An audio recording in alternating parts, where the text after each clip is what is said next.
Hello and welcome to the agenda. I am Ajay Kaul. Today we will talk about Twitter adhering to Indian government's instructions on blocking identified handles.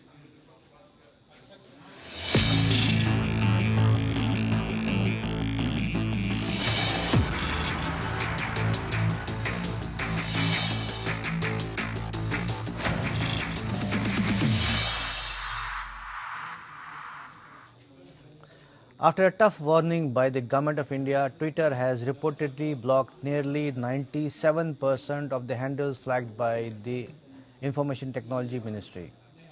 The 1,435 accounts were identified by the government as the ones which spread misinformation on farmers' protests. So, are the social media platforms finally being reined in by the government? We will discuss this subject in the agenda today. We have with us noted cyber expert Pawan Duggal and geopolitical expert Jitendra Kumar Oja. But before we begin our conversation, let's have a look at this small report. Government of India and Twitter have engaged in acrimony and slugfest for several weeks over the farmers' protest. The confrontation reached a point where the Government of India had to issue a warning to the Twitter that it would face action if it did not adhere to the laws and rules of India. The Indian government's case was that there were many Twitter handles which were spreading misinformation and causing incitement over the farmers' protest. The government identified 1,435 such accounts and asked Twitter to disable these. Twitter permanently suspended more than 500 accounts for violating its rules, but unblocked several others, citing fundamental right to free expression and Indian law. This angered the Indian government and it conveyed strong displeasure to the top Twitter officials. It told Twitter officials that lawfully passed orders were binding on any business entity and that freedom of expression was not absolute but subject to reasonable restrictions.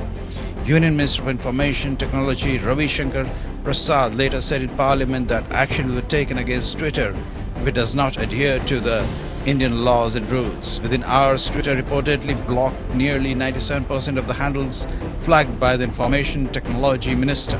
Bureau Report. Now let's welcome our guests, Mr. Duggal and Mr. Oja. Welcome to the program, sir. I'll first go to Mr. Duggal about Twitter blocking 97% of the handles which have been identified by the Government of India as being insightful and spreading misinformation. So do you think that social media platforms are now being reined in or now falling in line? What do you say? Well, I think social media companies are now beginning to realize that if they have to operate in India, then they will have to comply with Indian law. The Twitter experiment that took place was primarily a cry in the Wild West, in the sense that they wanted to take their chances. Yeah. They were very, very confident. They had got the president of the US being blocked up, and they thought that they could do some similar kind of activities in India. But very quickly they started understanding that India is a different ball game altogether.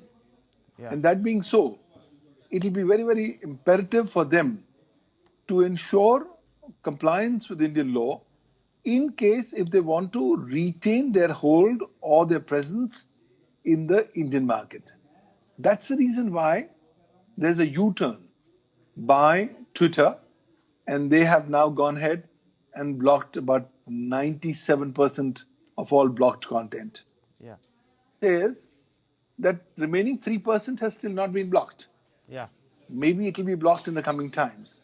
But there is substantial compliance with the notice for blocking which has been issued by the government. I think this entire episode has shown us one thing: a strong Indian message to the global community and specifically to intermediaries, saying that you're welcome to operate in India, you're welcome to monetize the Indian market, but you will have to comply with Indian law. You will have to respect the sovereignty, security, and integrity of India, specifically its cyber sovereignty. The very fact that India has now compelled a player like Twitter to go ahead and comply with its laws actually tells us that, look, India is such a huge market and no intermediary in the right frame of mind may want to give to the Indian market. So I think it augurs well, but clearly we need to do far, far more, because the soft glove approach towards intermediaries under Section 79 of the IT Act is now outlived its utility. It's time to India to go ahead and revisit its intermediary liability provisions and make these intermediaries and service providers far more responsible and accountable for what happens on their network. Right. So, do you think that the warning issued by the IT minister was enough, or it was also, I mean, to do something with the coup, that the Desi version of Twitter which has been launched and many people are shifting? So, Twitter thought maybe we are losing business. So, it was business. I mean, that consideration that Twitter took this action. Well, the action could be activated by a variety of considerations. First, a very stern warning from India that they better well comply, otherwise they will have to face criminal liability under Section 69A3 of the Information Technology Act 2000. If any service provider does not comply with any blocking order, then that is an offence punishable with 7 years imprisonment and with fine. So this potentially made Twitter a bit more jittery in terms of going ahead and revisiting its approaches on not complying with Indian law. Number two, the government of India, through the IT minister, made very categorical statement on the floor of the Indian Parliament, which left no doubt in anybody's mind that in case if you have to operate in India, you will have to comply with Indian law. Right. And on top of it, they quickly realized that in case if they are going to go ahead and not comply with the blocking direction of the government of India, then they could potentially be losing their exemption, the statutory exemption from legal liability, which has been provided to them by virtue of Section 79 of the Information Technology Act 2000. That's too kind of a costly ground to cede. And that's the reason why Twitter must have realized that it's in their fitness of things that they comply with Indian law. I think the Indian law is not very strong. Yeah. The Indian law is pretty soft on these intermediaries.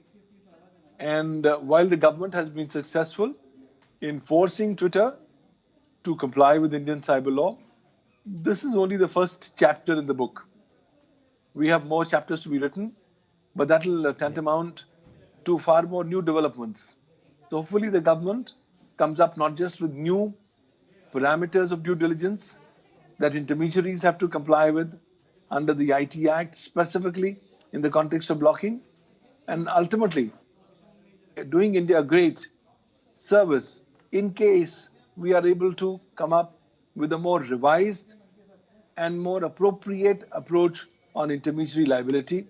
Intermediaries since 2015 have remained as mere spectators while mayhem happens on their network, primarily because they have been hiding behind the Supreme Court judgment of Shreya Singhal versus Union of India. Times have changed, the ground realities have changed, and I think now all onus is on the government that they come up with very strong provisions I'll come back to to deal you. with intermediary liability. I'll come back to you on what more needs to be done, but we have Mr. Oja also with us. Mr. Oja, if you talk about social media platforms being freely used for spreading misinformation, chaos, fake news, so it's, I mean, earlier it was WhatsApp, there was a lot of systems going on. I think WhatsApp has made changes which are now somewhat better now. But Twitter was not adhering. How do you see the social media entire thing, entire episode of this being a free world? I have been studying and pursuing much more irregular warfare, Ajayji, apart from geopolitics, and propaganda and misinformation are very critical components of this irregular warfare. it is possible to spread misinformation, and by spreading misinformation, you can change perceptions of people, you can incite things, you can mold perceptions of people, you can virtually create a situation where governance can become very difficult. We should not look back at history, we should look at things the way these are happening. Right. Sometimes, in past you had to carry out insurgencies to paralyze governance machinery, but now insurgency is not required. You can virtually incite people, raise emotions to such a level which can create disorder and virtual anarchy-like situation. And in this thing, what happens that social media platforms are very useful because a lot of misguided information, malicious information can be spread.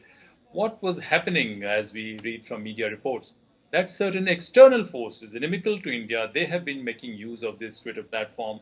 A lot of people who did not have any idea, so those people are being approached, those people are being persuaded, and those people were also making, some kind of pitch, some that was giving some impression. Having said that, I would say this is one part, but we should not focus only You on talked about containing handles, which symptoms. It is, there could have possibly yes, been there could have been possibly those people, motivated people, like we have people also, Pakistan. but let me. Yeah. Yes, Pakistan and others, they have been using. So this is a problem. Yeah. But we are a large country. We are a beacon of democracy, freedom, civil rights and liberties over here. I feel it's very important for us that instead of using only this coercive power, we build our comprehensive capacity to handle something like this. Of course, Twitter, etc., these have to be denied and use of social media. But I feel, as a person devoted to study of national security and geopolitics, that we have to destroy these pockets of, irregular warfare, these radical Islamist organized crime elements who have penetrated different corners. It should not be confined only to this. This is one of the levels. Because if these elements keep on thriving, there will be problem. It's possible that, sometimes can be little doubtful. Sometimes state action can be such that it can curb legitimate dissidents, constructive dissidents, which is foundation for any progress or any advancement. So that we have to be very careful about, I would say. The overall framework has to be strong. But one thing I would agree with Mr. Dugal, that there was a time that these Western entities, they thought that they can do whatever they wanted to do in India. Now Indian state appears very robust and strong. It draws a line and draws a red line that you cannot cross. But I think this is one of the multiple instruments which are required. Our larger focus has to be eradicate those pockets, eradicate those elements who are there. And secondly, I would say that we are beacon of democracy, human rights, liberties in this part of the world. We should not ape others, but at the same time, we have to be very careful that each and every action of ours appears credible. And for that matter, I would say that integrity of all institutions have to be strengthened, and action has to be there on every front where people have been using some of our state institutions or any institutions, wherever they have done. I think we have to progress in the entire direction, but at a tactical level, I would say that yes, there are certain lessons to be learned. But having said that, I would also say that if there are legitimate grievances of the people, genuine disturbances, state has to be responsive. If state is not responsive and we are focusing only on this, it's possible that there could be some collateral damage. And the collateral damage would be what? Collateral damage would be, wherever legitimate nationalist, indigenous elements, even they could be at the receiving end. Right. And that is why I feel that, it's very important to build credibility of entire governance process to defend and protect our long-term security interests. Yeah, I think that is why Mr. Dugal is saying that we need to revisit and frame a comprehensive policy. Mr. Dugal, when you talk about comprehensive policy, what could be the next steps? And particularly when you have the menace of fake accounts, bots, who can create anarchy? I mean, who can, as you say, that they may be sitting anywhere in the world and, incite people. What do you say? I think the time has come for India to go ahead and review and revise its current legal strategy on intermediary liability. India in the last 20 years has adopted a very soft glove approach to these intermediaries. From the year 2000 till 2008, the law was only concerned with network service providers. However, the 2008 amendments to the Information Technology Act 2000 came up with the concept of intermediaries. Section 79 of the IT Act specifically grants these intermediaries have now the statutory exemption from legal liability, which is promised by Section 79, provided they fulfill certain conditions. they comply with the IT Act, rules and regulations, exercise due diligence, do not conspire or abet in the commission of any offense. And once called upon to remove or disable access, they do so expeditiously without vitiating the original electronic evidence in any manner whatsoever. And large, under Shreya Singh's judgment, the Supreme Court said to the service providers and intermediaries, you are going to get lakhs of requests every month to remove data, to remove content. Please don't do anything. Don't act as a judge. Only when you get an order from a governmental agency or from a court of competent jurisdiction would you go ahead and remove the content. Now, trying to misinterpret this judgment, a majority of the that leaves some gray areas, no? That's a huge gray area, and that's why service providers said, look, let's be spectators, because the Supreme Court wants us to be spectators. Yeah. And once we get a court order, we will comply. Now, it's time now in 2021 that approach needs to be given a go-by. We need to make these intermediaries far more accountable, far more responsible, and transparent when they're doing their various activities. Further, the government specifically come up with new due diligence requirements which are required to be fulfilled by the service providers in today's scenario so as to prevent fake news and prevent the dissemination of any information which is against the sovereignty, security, integrity of India or friendly relations with other nations. So I think a lot of work needs to be done. Right. The government has been talking about amending the IT Act. Well, while the amendments will take some time, at least the government can come up with some rules and regulations under Section 87 of the IT Act with immediate effect. Right. Mr. Oja, you heard Mr. Duggal as he needs, revisiting of the laws. But at the same time, as you mentioned earlier about India being a democratic and free country. So there is a need of balancing the two things. While you tighten the, hold intermediaries accountable and tighten the norms, at the same time you need freedom of expression also. So how do you do that? Look, I would say that security and integrity of country is extremely critical. There's nothing more paramount, nothing more important than that. That is one level. I would say that in this era, subversion has come up as a far more serious threat. When I talk about irregular warfare, I talk about insurgency, terrorism, and party subversion. And subversion, you use propaganda. So we have very hostile, inimical powers outside. We have some distracted, or I would say very different kind of networks inside. So they all can use this thing. So it is extremely important that, that we are in control of situation. We see that, social media platform is not used to instigate people and as I told, change their perceptions or do something which can, paralyze governance process at some level. Potentially this is possible. But I would at the same time also say that we have to improve the quality of rule of law that we have in country. The larger framework of quality of rule of law has to go to a higher level.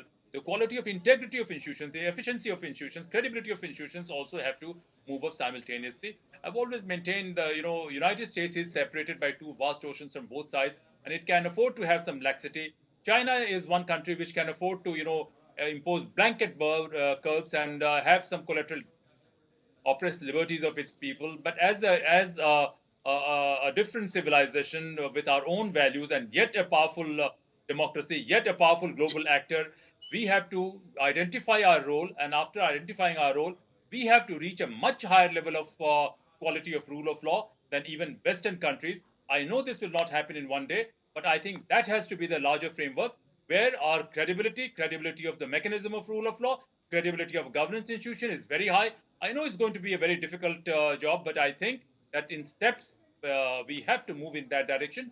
That is a fundamental necessity. This is something we can't afford to do it, because other thing which is possible, that when the subversion is possible, it's also possible that, some negative elements, controlling network or empire of organized crime, they have managed to infiltrate our executive, and they can use, if we make this executive orders so sacrosanct, it's possible that, these networks can influence your arm also to some extent, and tomorrow they can suppress or oppress legitimate dissidents, or even they can oppress whatever is in the best interest of the country.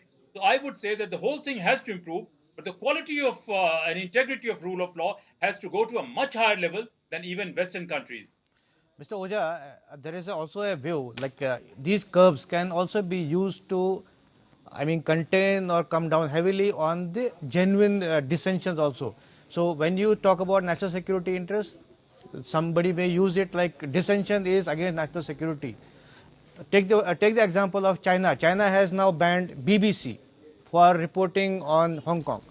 So it may be legitimate dissension, but they have treated it as a national security threat. So that can be I will answer. used. Yeah. I will answer that. Not only that, how many scientists of India have been killed? Do you have any idea?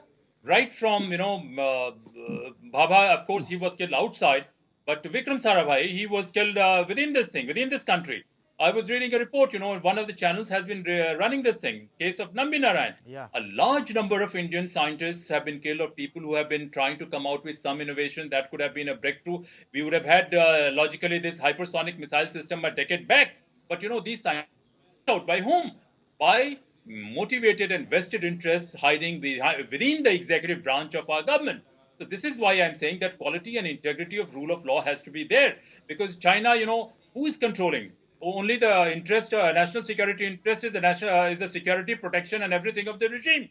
Whosoever is in the regime, even the personal agenda of the ruler can be equated with national security interest. Yeah. But India is a democratic country. So here, rule of law is very critical, that it imposes legitimate curb, whether on politician, whether on bureaucrat, whether on a journalist, whether on this thing. So this is why I'm saying that rule of law has to go to this level. It's not that, genuine dissidence for rights and liberties alone. Even your national security interests can be paralyzed through subversion if the quality of rule of law is not of a very high standard. Some executives, because all these scientists who are, sent to jail, nothing has happened against them. Because This is what I'm saying. Clandestine networks of these inimical forces are operating inside our country. So our national security requirement is very different from national security requirement of Europe or America or even China. So this is why I'm saying integrity of entire process has to be there, and rule of law is the only hope. If rule of law is eroded, then naturally, even legitimacy of a legitimate action will also come in doubt. Yeah, Mr. Dugal, just we talked about influence. So if you talk about negative influence of the social media, then there is also positive influence of the social media. I mean, political parties, political leaders use social media like Twitter or WhatsApp or Facebook for their political gains, or I mean, spreading the political influence. So then there is again a need for balancing that, isn't it? Clearly, there is a need for coming up with a harmonious balance between the positives and the negatives of social media. Nothing is absolutely black and white. There's a huge gray. And that needs to be appropriately balanced and harmonized. Now, clearly, when you're coming up with legal frameworks, those frameworks should only concentrate on those criminal activities whose main job is to go ahead and abuse the platform, hide behind the cloak of anonymity on the internet, and go ahead and target people often below the belt, or targeting countries and their sovereignty, security, or integrity, or friendly relations. So India, as of now, when I talk, does not have a dedicated law on social media. Right. The only law applicable to social media is the Information Technology Act 2000, which is India's mother legislation to deal with use of computers, computer systems, computer networks, computer resources, communication devices, as also data and information in the electronic form. Now, that being so, some of these cyber crimes under Chapter Roman 11 of the IT Act could be made applicable in the context of social media. Further, a number of amended provisions of the Indian Penal Code, as amended by the Information Technology Act 2000, could also. But there's a need for more clarity in terms of what needs to be the rights, duties, and responsibilities of not just the users of social media, but also the owners and the companies who are managing and organizing such social media platforms or networks. And that's one area where the Indian law is very, very weak. But Mr. For Dugal, example, the Indian please carry on. government has still not come up with dedicated due diligence provisions that social media companies need to specifically be implementing in their capacity as an intermediary. So all eyes are on the government in terms of how and in what particular manner they are going to come up with new due diligence parameters for social media intermediaries.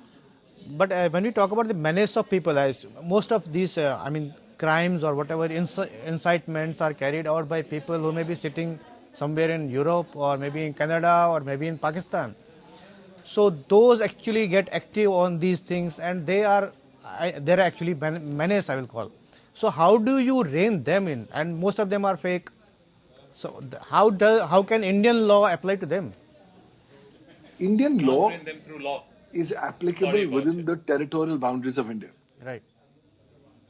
But the Information Technology Act 2000 is a special legislation, and its provisions prevail over anything inconsistent therewith contained in any other law for the time being in force. Section 1 and Section 75 of the Information Technology Act 2000 grants this law extraterritorial applicability, which means that the law is now applicable to any person of any nationality anywhere in the world, so long as the contravention is impacting a computer system, or computer network physically located within India. The position on paper, but in reality, we have not been able to effectively enforce our extraterritorial applicability of the Indian cyber law. In this context, thus, I think we need to realize that internet jurisdiction will be a big challenge, as it continues to be, not just for India, but for a large number of other countries. Further, the entire issue pertaining to attribution of certain cyber acts to certain cyber actors is itself a grey zone. Right. Because in today's scenario, people are increasingly using the virtual private networks and anonymizers so as to hide their digital footprints. Right. And India as a nation is just at the same level of discomfort or disadvantage as other nations. Ash. Every nation is facing the similar problem, and therefore we have to come up with more innovative mechanisms Yeah, well, so as to make our cyber law more enforceable. Yeah, our time is running out, but I want to ask one maybe brief comment from Mr. Oja about how to hold people accountable who are sitting beyond India and beyond Indian boundaries. Just maybe 20 seconds. Look, this is used. In this case, I said that social media is being used as an instrument of. So you cannot handle them entirely through law. Of course, we have to have much stronger collaboration with like-minded countries who would be receptive to our requirement.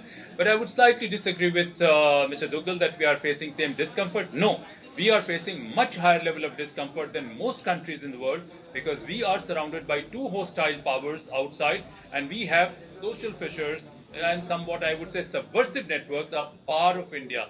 They have been thriving.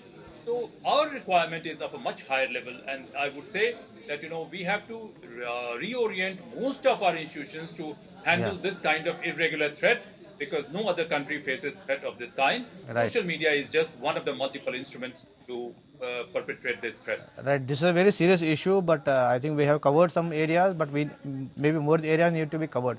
But thank you both of you for participating in this debate today. Thank you. Good to see Pawan on this. This is all in the agenda today. Thanks for watching. I'll be back with another important topic on Monday. Till then, goodbye.